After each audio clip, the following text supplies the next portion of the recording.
Hello my friends and welcome. This is the latest update from Ukraine. Let's go to the southern front lines, Robotyne, where the fight is ongoing. Today Russia had the attempt to assault towards Ukrainian positions in that region, and all of those attacks were repelled by Ukrainian side. So they advanced from this side. They used this direction to advance towards Robotyne before Ukraine got the counterattack towards the Russian positions in this area around a couple of weeks ago.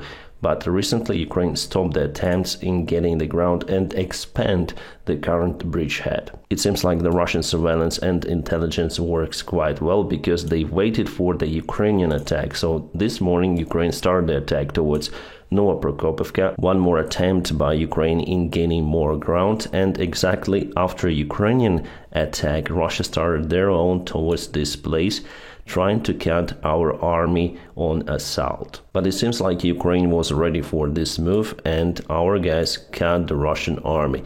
However, yes, Russians were able to stop the main Ukrainian attack towards Novoprokopivka. So it was like that. Hopefully you can see it, the Russian attack vector, the Ukrainian attack.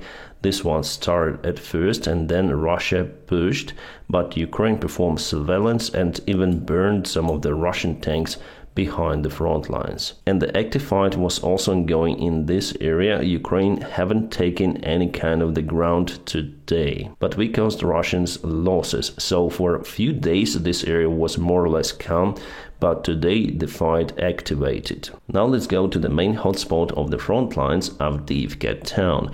Russians were repelled from Stepova and Ukraine took this part, tiny little part, under control together with this area. This Ukrainian counterattack was really important, so Russia is unable to propel towards Stepova any longer because of the constant Ukrainian resistance. But today they tried to advance, quite successfully taking this field and this area with some of the buildings. Unfortunately, the deep state military map also shows us that advancement. So it is yesterday and it is today. Russia took this part of the field. Not a significant movement, but still they've took the ground.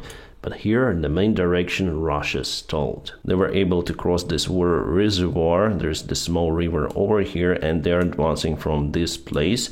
And there are some bridges across those lakes. And probably in the future they'll try to advance towards the main factory of Avdiivka using this secondary road. They tried to do it over here, but were not successful. That's why they're looking for alternate variants for them. And here is the very low ground and there are no any roads. So probably it's not the good way to advance towards the city directly. However, Russia still may have this vector towards Avdiivka town. In general, the situation in Avdiivka is not that critical. However, Ukraine should have built more defense lines for resistance. It seems like our military command knows that, and President Zelensky already said that it's time to reinforce Avdiivka and many other directions, reinforce the defense, but it's quite late to dig the trenches. The enemy is already bordering the town, so the resistance should be in the town itself. The only place in Avdiivka with a proper resistance was over here because it was the border with the self-proclaimed DPR Republic for many years. So Ukraine was building the defense against the possible intervention into Avdiivka city, but finally Russians were able to break through the first defense line. Luckily we have many other defense lines in front of the city. But here in Krasnogorivka, no significant defense lines unfortunately were built, just the minefields that were able to stop the major Russian attack at the first day. Then they tried to encircle Avdiivka. I think it happened for the first time in October. But it doesn't matter that Ukraine will just give up Avdiivka. No, Ukraine has all the chances to secure this town, and I don't see any perspective for the Russian forces to get this town under control in a close perspective. So according to the other analytic source, Russia has the advancement in this sector. Here's their vector of assault. It was repelled with the help of the Ukrainian attack. As you can see, Ukraine used the tanks over there, and Russians also tried to advance from this artificial hill At the same time, were kaboomed with the help of the Ukrainian drones and artillery stuff and many other things. It means that Ukraine has the capabilities to resist in Avdiivka. The only place where Russia has the success recently is in Klishivka near to the Bakhmut city. So here is the place, and Russia has two of the assault vectors. One is over here using the top of the ground, and the other one is over here. So the standard gloves tactics, then they try to encircle the city using two of the vectors. Again, let's zoom into the city itself. So they use the high ground over here and over here to advance. So this area is on a high ground. For them, it's easier to advance towards this valley in Klishivka, but Ukraine still keeps the village under control. And this is the situation from the analytic source. So Russians took this ground and also this ground recently. And they even used the ballistic missiles to target this village. The deep state military map shows us the light extension of the gray area near to Klishivka. So far, Russia is unable to establish the full control over this part. Nevertheless, they continued the move in this area by putting more and more reinforcements. The know-how from the Russian army, they start to equip their trenches with the defense against the drones. At least they call those formers as some sort of the defense. But it doesn't help. The Ukrainian drones still capable to attack the Russian positions or the Russian infantry in those trenches. And they do it quite successfully because you can easily bypass all of that stuff. So our drone attacked the Russian positions straight forward into their main place. On my Telegram channel, I posted the video filmed by the Russian soldiers of what is left from the trenches after the Ukrainian attack. Again, I highly recommend you to subscribe for me on Telegram. You may find the link just below. I posted there today's fight in Novoprokopivka, for example, where Russia tried to assault on Ukrainian positions unsuccessfully. Ukraine was able to demolish many of the Russian vehicles and taking the prisoners of war. I believe that it is the M242 Bushmaster gun from the Bradley vehicle. It's interesting how fast the shells are going. The caliber is 25 millimeters, so the firepower is very impressive of this one. As you can see, they try to ambush the Russian positions in this forest line and nearby. The foreign policy about the possible future way outs for Ukraine to finish the war. The shortest path to victory in Ukraine goes through Crimea. I would agree with that. There is quite big article about it, so the main thing is to cut the Kerch Bridge supply line for the Russian army. The Kerch Bridge already was targeted 2 of the times. In both of the cases, Ukraine took responsibility for the attacks. But it seems like Ukraine is still in lack of the tools to cut it completely because it is very robust construction. And the road bridge is not that important compared to the railroad part of the Kerch connection. And I don't think that the drone boats could potentially collapse those huge pillars. So for that, obviously, ATACMS is needed. So the main logic is to isolate the Russian group in Crimea and to target the Russian bases over there, but for that we need lots of the cruise missiles and ATACMS as well. Now we're in lack of that stuff, but I'm quite positive with the new military help for Ukraine. I believe that it will be supported by Congress very soon and Ukraine will obtain everything needed for the future actions. There is no doubt that the plan with the Kerch Bridge and Crimea is lying on the table of the High Military Army Command. The Wall Street Journal has different analytics based on the ammunition that Ukraine obtains or probably will obtain the next year. They do not expect the Ukrainian assault actions during the 2024. They say that Ukraine will spend the next year in preparing for the major assault in 2025. If you watch any kind of the media source, you will understand that it is very difficult nowadays to advance for both of the sides because of the high surveillance. Basically drones which are flying 24/7 across the front lines, so the military army command sees live of what is happening on the front lines. Any kind of the enemy advancement is spotted immediately and the counter reaction is very fast. It wasn't happening like that at the very beginning of the war, then drones were used occasionally. Russia was a little prepared for that with their Orlan drones, but at first no one was speaking about the small-scale drones like Mavics. Now it is the major surveillance tool for every Ukrainian and Russian brigade. However, the attacks are still possible with small groups of the soldiers and maximum 2-3 vehicles. This is what we see now mostly from the Ukrainian side. Russia also took these tactics, but still they sometimes advance with major forces with lots of the vehicles, immediately got spotted and ambushed. The Ukrainian Minister of the Foreign Affairs Kuleba, in his interview to the same Wall Street Journal, says that still Ukraine plans the assault operations during the next year, as well as defense operations. The current resources do not allow Ukraine to go on offensive actions widely across the front lines, but still we have the attempts to get some of the ground. As I showed you in the beginning of this video, there was the assault of Ukrainian army towards Novoprokopivka. But in general, Russia wants to take initiative. They collected some of the resources and they want to use them right now. Luckily, they were too late with that because the weather plays not a good role in favor of attacking side nowadays.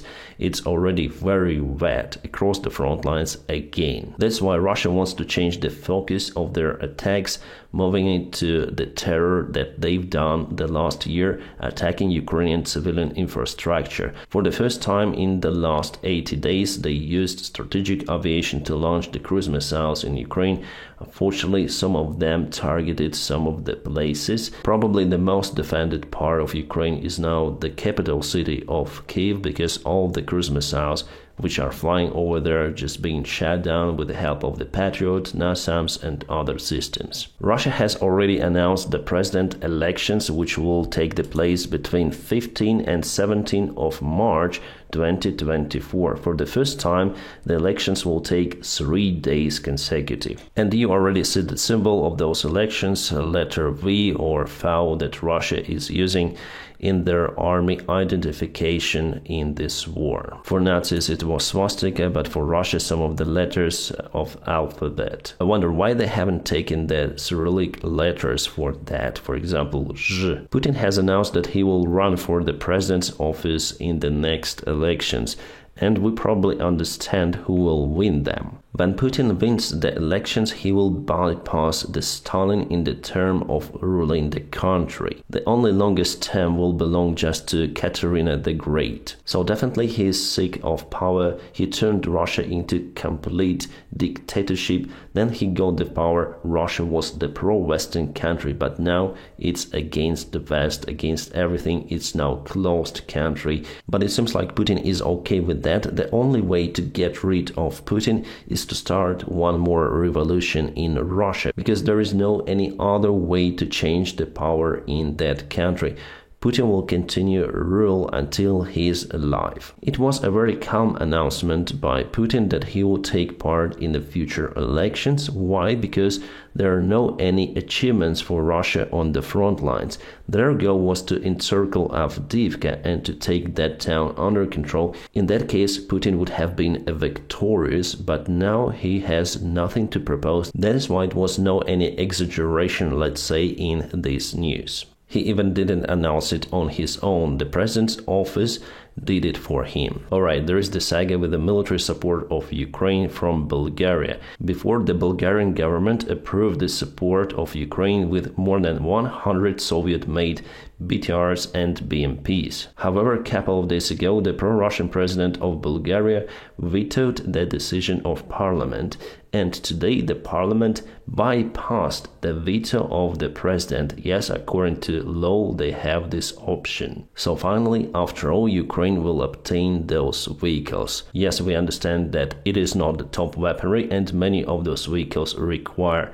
the maintenance action, but we need everything right now. So thank you, Bulgaria, for this prompt action, fighting with your own president to support Ukraine. Awesome. This is the latest update on the weather in the trenches. At some points of the front lines, you may see that snow melted, and now it's very wet inside. Again, dirt, mud everywhere. The shame for Finland jurisdiction. They failed to extradite to Ukraine the head of the neo-Nazi group Rusic, who took part in the war in Ukraine since 2014, and he's responsible for many casualties of the Ukrainian POVs and basically civilians, all of that stuff they filmed on camera.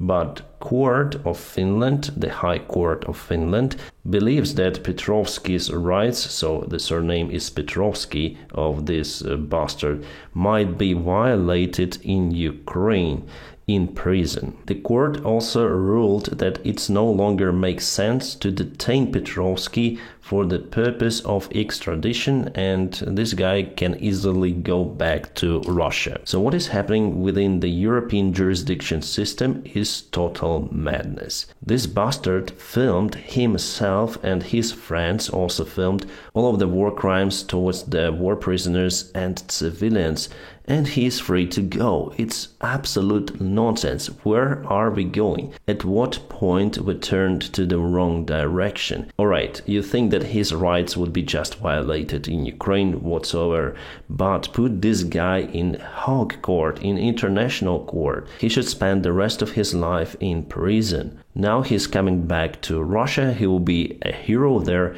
encouraging Russians to act like him. Moreover, this guy is open Nazi, the leader of the Nazi Russisch battalion. I'm actually out of the words to describe that stuff. It's crazy. The only hope that the Ukrainian intelligence will deal with this guy after his return to the Russian Federation, as they've dealt, for example, with Ilya Kiva recently in the Moscow region. Meanwhile, the Russian war criminal Strelkov says that he afraid of the same destiny as Prigozhin's. His case is still under review and he is jailed, being detained in the Russian prison. Yesterday, the Russian court extended the term for him 6 months more. He will spend in prison at least. After all, he might obtain more than 8 years in prison, depends on accusations. But he is still very supportive towards the Russian peace. After all, I think he will share the same destiny as Prigozhin's. The Olympic Committee decided to let Russians and Belarusians to compete in Olympics next year. They will compete under the neutral flag, and now Ukraine is looking to cancel its attendance in the future Olympics.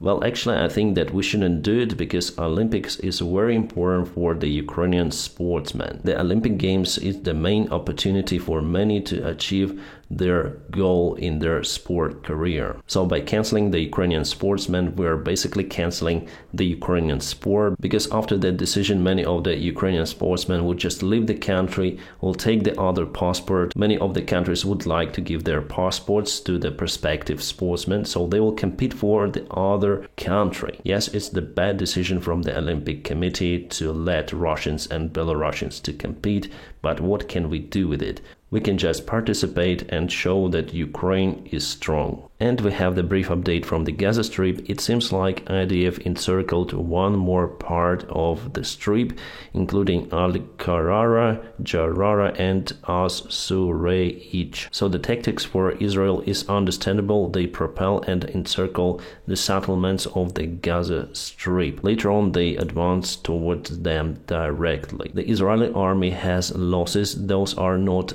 dramatic, but still they have many of them.